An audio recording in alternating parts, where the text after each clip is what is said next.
I'm 70, and I don't go visiting around. Here's why. Reaching 70 years old feels like crossing into a new chapter of life, a chapter filled with quiet reflections, lessons learned, and a simpler pace. It's not that I've lost the desire to see people, catch up over coffee, or embrace those I care about. Rather, I've discovered that the act of visiting isn't as simple or fulfilling as it used to be. It's not always a matter of energy, but rather a shift in how I value time, relationships, and peace in this stage of my life. Let me share the reasons why I've stepped back from visiting and how it's helped me find contentment. If you enjoyed this video, give it a thumbs up, and don't forget to subscribe and turn on notifications so you never miss an update. 1. A slower rhythm feels right. As the years have passed, I've learned that life is not a race to be won but a journey to be savored. At 70, the pace of my days has naturally slowed, and with that comes a deeper appreciation for simplicity. The hurried days of my youth, when time felt infinite and energy seemed boundless, have given way to something gentler, something more deliberate.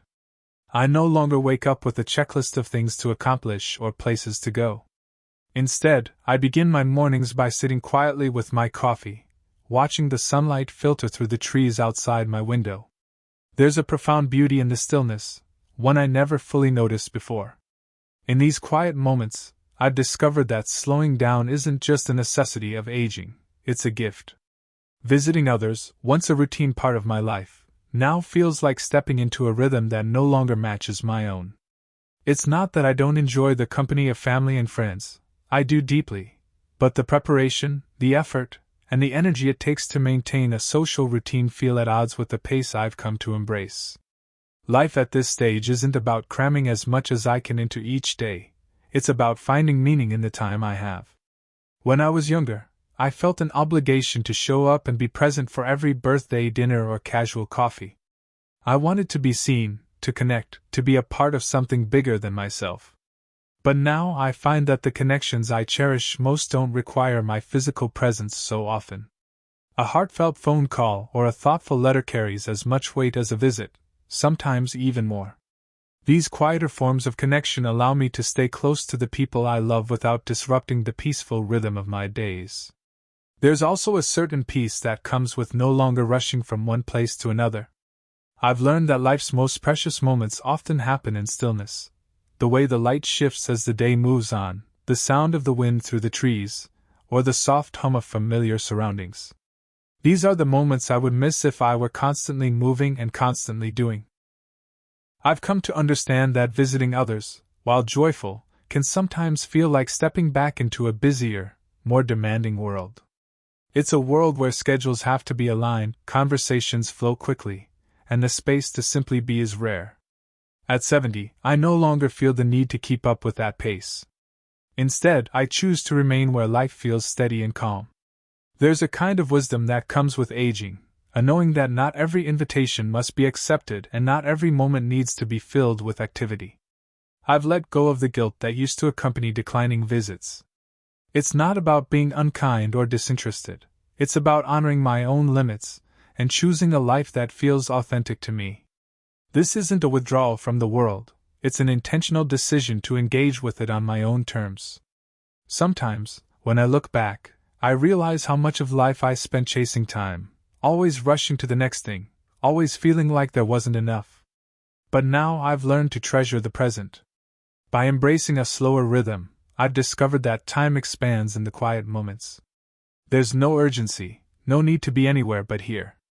The choice to slow down and visit less isn't about isolation, it's about presence.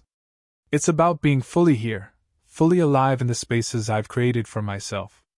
At 70, I've learned that life's richest joys often come not from doing, but from simply being, and that, to me, feels just right. 2. Energy is precious. There's a truth that becomes undeniable as we age. Energy, once taken for granted, becomes a finite resource. It's not something I used to think about much in my younger days. Back then, I could fill a day with errands, social visits, and late-night conversations, and still wake up the next morning ready to do it all over again. Now, at 70, the choices I make with my energy feel more intentional, more deliberate. When I wake up in the morning, I don't rush to fill my schedule. Instead, I listen to my body. There are days when I feel strong and eager, ready to tackle a walk outside or have a long phone call with a dear friend. But there are also days when even the thought of leaving the house feels like too much, and that's okay. I've learned to honor my limitations, not fight against them. Visiting someone often requires a level of energy I no longer have at my disposal. It's not just the act of traveling from one place to another, it's the mental and emotional energy it takes to engage fully, to be present, to listen deeply. These are things I value, but they take more out of me now. I don't want to show up somewhere only to feel exhausted or unable to enjoy the moment. I'd rather save that energy for the things that truly bring me joy and fulfillment. I also find myself being more selective about how I spend my energy at this stage of life. Every choice feels more significant. It's not about being selfish, it's about recognizing that my time and energy are limited, and I want to use them wisely.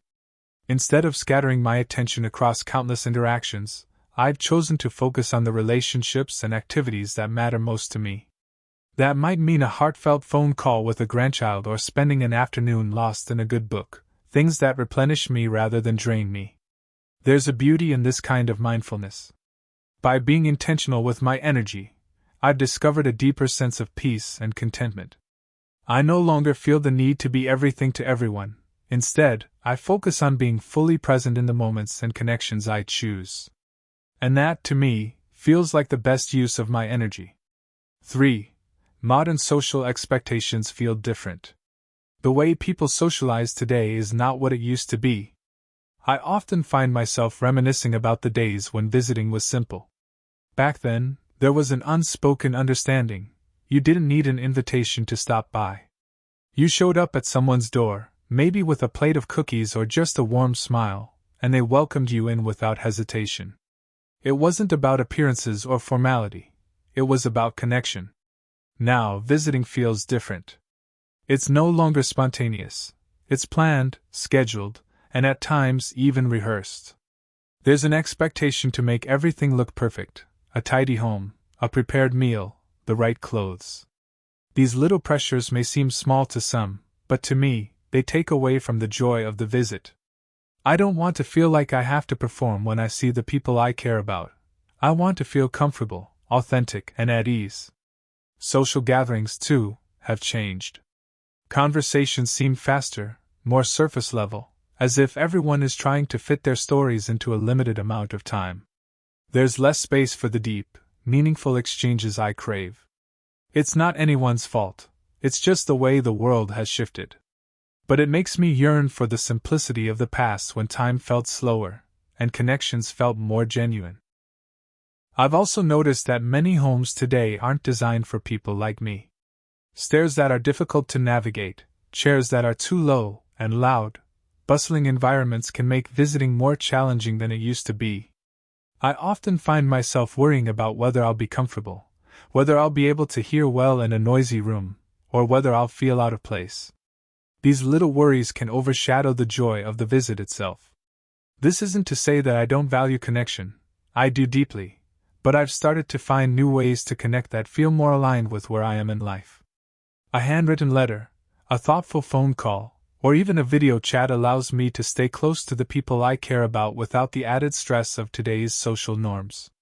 These quieter, more intimate forms of connection feel truer to me, and they have become a cornerstone of how I maintain relationships. The world may have changed, but I've learned to adapt in ways that preserve my sense of peace and authenticity.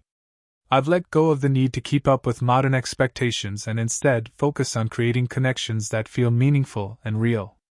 After all, it's not about how we connect, it's about the love and care we share in the process, and that, to me, is what truly matters. 4. The comfort of my own space. Home has taken on a new meaning for me in these later years of life.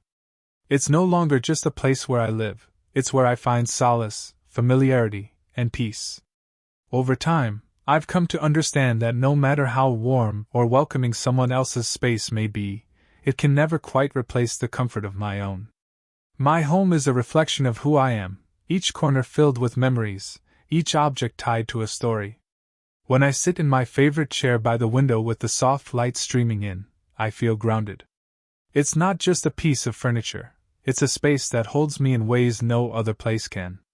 The smells of my kitchen, the gentle creaks of the floorboards, and the way the sun warms the room in the late afternoon, all of these small, ordinary things bring me a sense of belonging.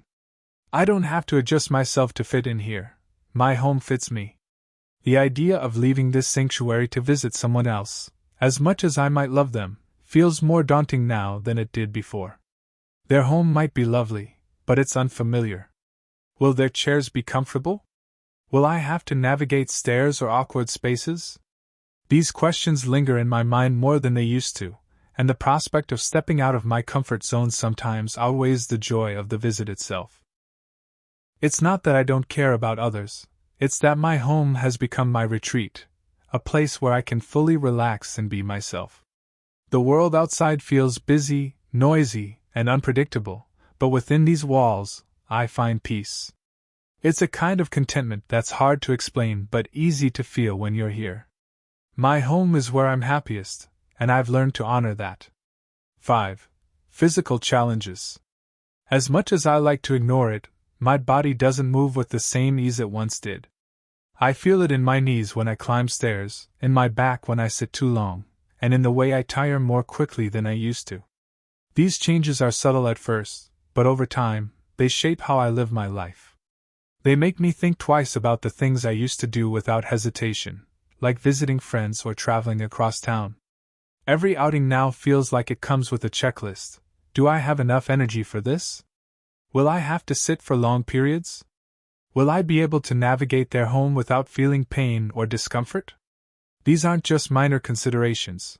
They're real, tangible barriers that make visiting more complicated than it once was. I also find myself more attuned to the environments I enter. Many homes aren't designed with older adults in mind. Stairs can feel like mountains, soft couches can be hard to get out of, and small crowded spaces can make me feel unsteady. It's not just about convenience, it's about safety and dignity.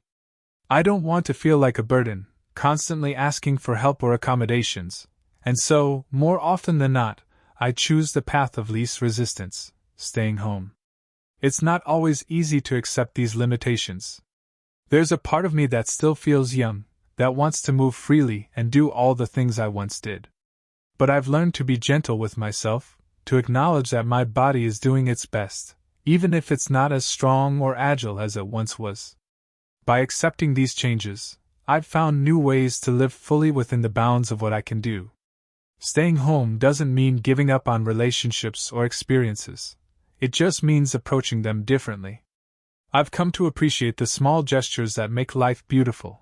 A phone call from a friend, a quiet moment in my garden, or a handwritten note sent to someone I care about. These things may seem small, but they carry immense meaning. They remind me that connection isn't about where we are, it's about the love and care we share, no matter the distance. 6. Prioritizing relationships that matter. As I've grown older, one of the most valuable lessons I've learned is that not all relationships are created equal. When I was younger, I felt a responsibility to nurture every connection, to keep every relationship alive, no matter the cost. But as time passes, you come to realize that some connections bring you energy and joy, while others seem to drain you without giving much in return. At 70, I've made peace with the idea that it's okay to let some relationships fade while focusing deeply on the ones that truly matter. This isn't about holding grudges or harboring resentment. It's about choosing to invest my time and energy in the people who lift me up. There's a beauty in nurturing relationships that feel reciprocal, where care flows both ways. These are the bonds that bring light to my days, the ones where a simple phone call can feel like a warm embrace. Over the years, I've also learned that quality matters far more than quantity. I don't need a large circle of acquaintances. I need a small group of people who truly know me, who love me not despite my flaws but because of them. These are the people who have stood by me through life's storms, who know my story and honor it. Focusing on these relationships has brought me a sense of peace I didn't know I needed. I no longer feel the pressure to attend every event or keep up with every distant connection. Instead, I've found joy in the quieter, more meaningful moments, spending time with family, having heartfelt conversations with close friends, or simply being present for the people who matter most. Letting go of certain relationships can be bittersweet, but it's also liberating. It allows me to create space for the connections that enrich my life. At this stage, I value depth over breadth and have learned to give myself permission to prioritize what feels right for me. 7. Technology offers new ways to connect. In a world that's constantly evolving, I have found comfort in embracing tools that allow me to stay connected without always needing to be physically present. Technology, once intimidating, has become a lifeline in ways I never expected. At first, I resisted it, feeling it could never replace the warmth of a face-to-face visit. But over time, I've come to see it as a bridge, a way to stay close to the people I love, even when I can't be there in person. Video calls, for instance, have become a window into the lives of my children and grandchildren. Seeing their faces light up, watching them share their stories and accomplishments, it's a gift I cherish deeply. It's not the same as being there, but it's enough to remind me that love and connection can transcend distance. I've even learned to laugh at myself when I fumble with the technology. My grandkids think it's funny, and their laughter is enough to make the effort worthwhile. Text messages and social media have also become part of my daily life. I used to think these things were impersonal, but I've realized there's simply another way to say, "I'm thinking of you." A quick message from a friend or a photo shared by family can brighten my day in ways I never expected. Perhaps my favorite form of connection, though, is the handwritten letter. In a world dominated by screens, there's something timeless and deeply personal about putting pen to paper. I've started sending letters again, not out of necessity, but because they feel special. Writing a letter forces me to slow down, reflect on my thoughts and feelings, and share them in a way that feels genuine. When I receive letters in return, I treasure them as keepsakes, proof that the connection between us is real and enduring. Technology and tradition don't have to be at odds. They can complement each other, offering different ways to stay connected depending on the moment. I've learned to embrace both, finding joy in the convenience of a video call while still holding on to the magic of a handwritten note. These tools have allowed me to maintain relationships in ways that feel authentic and meaningful, even as my ability to visit in person has lessened. In the end, it's not about how we connect, it's about the love and care we share. I've discovered that can happen in countless beautiful ways. 8. Reflecting on loss. At 70, loss has become a familiar companion, a quiet shadow that follows me through life. It's not just the loss of loved ones, though those absences are felt most deeply. It's also the loss of routines, abilities, and parts of myself that I once took for granted. With each goodbye, there's a reminder of how fragile and fleeting life is, and that realization has shaped the way I approach my days and my relationships. When I think about visiting others, I sometimes feel the weight of these losses. Stepping into a home where someone I loved once lived or gathering with friends who remind me of those who are no longer here can stir a sadness that lingers long after the visit is over. It's not that I don't treasure the connections I still have. I do. But there's a heaviness in knowing that some people I'd love to see again are no longer within reach. Their absence is a silence that no conversation can fill. Over time, I've learned to honor these losses in quiet, personal ways. I light candles for those who've passed. Their flickering flames are a reminder that their light still lives within me. I look through old photo albums, letting the memories wash over me, bittersweet as they are. I speak their names aloud as if to keep their presence alive in the air around me. These small rituals help me carry their memory forward, even as I navigate the changing landscape of my relationships. Loss has also taught me to be more present with the people who are still here. Every conversation, every shared moment feels more precious because I understand how quickly it can all change. I've become more intentional about expressing my love and gratitude, ensuring the people I care about know how much they mean to me. In a way, loss has deepened my capacity for connection, even as it has narrowed the circle of those I connect with. Visiting around may remind me of who is missing, but it also reminds me of who remains. By focusing on the relationships that bring me joy and comfort, I've found a way to navigate the grief that inevitably comes with a long life. Loss has shaped me, but it hasn't broken me. Instead, it's helped me see the beauty in the time and love I still have. 9. Protecting my peace. As I've grown older, I've come to understand the value of peace, not just as a fleeting moment of quiet, but as a state of being that nurtures my mind, body, and soul. Protecting that peace has become a priority, one I guard fiercely in this stage of life. It's not about shutting people out or withdrawing from the world. It's about creating boundaries that allow me to live with intention and harmony. Visiting others, while often joyful, can sometimes disrupt that sense of peace. The preparations, the travel, and the energy required to engage fully can feel overwhelming. Even the anticipation of a visit, wondering if I'll feel comfortable, if the day will go smoothly, can create a sense of unease that lingers in the back of my mind. I've learned to recognize when these feelings arise and to honor them rather than push through them out of obligation. Peace for me is found in the simple rhythms of my day. It's in the quiet of the morning when the world is still waking up. It's in the sound of birds outside my window, the pages of a book turning softly in my hands, or the warmth of a blanket on a chilly evening. These moments, small and ordinary, bring me a sense of grounding that I struggle to find in the busyness of social interactions. By protecting my peace, I've also given myself the space to reflect and grow. I've discovered new passions, like painting and gardening, that fill my days with purpose and joy. I've deepened my understanding of myself, learning to listen to what I truly need rather than what others expect of me. I've found a contentment that doesn't rely on external validation or constant activity. It comes from within. This doesn't mean I don't value connection. On the contrary, I cherish the relationships that bring me peace rather than disrupt it. I've learned to say no to invitations that feel more like obligations, choosing instead to invest my time in the people and activities that align with my sense of calm. It's not always easy, but it's a choice that has brought me immeasurable happiness.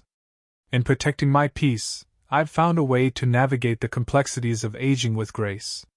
I no longer feel the need to chase after every opportunity, or be present for every occasion. Instead, I focus on creating a life that feels authentic and fulfilling. In doing so, I've discovered that true peace is not something you find, it's something you create. 10. Finding joy in simpler connections. As I've aged, I've come to appreciate the beauty of simplicity, especially when it comes to connections with others. The fast-paced gatherings and elaborate social events that once excited me now feel like a whirlwind that I'm no longer drawn to. Instead, I've found joy in the quieter, more intimate forms of connection, those moments that don't require fanfare, just presence. There's a special kind of magic in the simple gestures that make up my days. A neighbor waving hello as they pass by, a warm smile exchanged with the cashier at the grocery store, or the comforting ritual of calling a dear friend to check in. These interactions may seem small to an outsider, but to me, they're deeply meaningful. They remind me that connection isn't about grand displays or constant activity. It's about the genuine exchange of care and kindness. I've also discovered the beauty of solitary connection, moments where I feel close to others even when I'm physically alone. Writing a letter to my grandchildren, imagining their delight as they read my words, fills me with a quiet joy. Looking through old photo albums and reliving cherished memories reminds me of the love that has surrounded me throughout my life. Even sitting quietly with my thoughts, reflecting on the people I hold dear, feels like a form of connection. These simpler connections have taught me to savor the present. I no longer feel the need to keep up with every trend or attend every gathering to feel close to others. Instead, I focus on the depth of the moments I do share. A heartfelt conversation over the phone, where laughter flows freely and stories are exchanged, feels more fulfilling than any crowded event ever could. It's these moments that stay with me long after the conversation has ended. I've also learned that connection doesn't always have to be with others. It can be with the world around me. Sitting in my garden, feeling the sun on my face and the earth beneath my hands, reminds me that I'm part of something much larger. The gentle rhythm of nature, its cycles of growth and renewal, mirrors the connections in my own life, teaching me to appreciate each season for what it brings. Finding joy in simpler connections has allowed me to let go of the pressures and expectations that once weighed on me. I no longer feel the need to prove my worth through endless social engagements or constant activity. Instead, I've embraced a life that feels authentic to who I am now, one filled with quiet moments of love, gratitude, and presence. At 70, I've realized that connection is not about how much you do or how many people you see. It's about the quality of the interactions, the sincerity of the exchange, and the lasting warmth it brings to your heart. These simple, meaningful moments have become the foundation of my life, and they're more than enough to make me feel fulfilled. In them, I've found a deep and abiding joy that doesn't need anything more. Embracing a new way of being.